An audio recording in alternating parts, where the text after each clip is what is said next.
నేర్చుకోవాలి మనం. దైవ గుణ లక్షణాలు ఇలా రావాలంటే వాక్యం నీ లోపల లేకుండా దైవ గుణ లక్షణాలు రానే రాదు.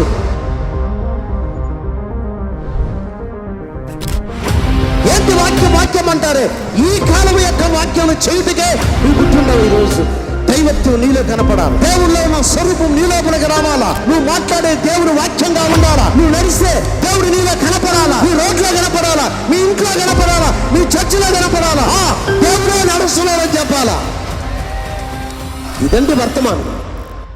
ఈ కాలపు యొక్క వర్తమానం అనేది ఒక మనిషి వర్తమానం కాదు. ఇది విలియం బ్రానమ్ యొక్క మనిషి జ్ఞానంలోంచి వచ్చింది కాదు. ఇది ఏమంటున్నాడో తెలుసా దేవుడు? This is not William Branham, this is I the lord.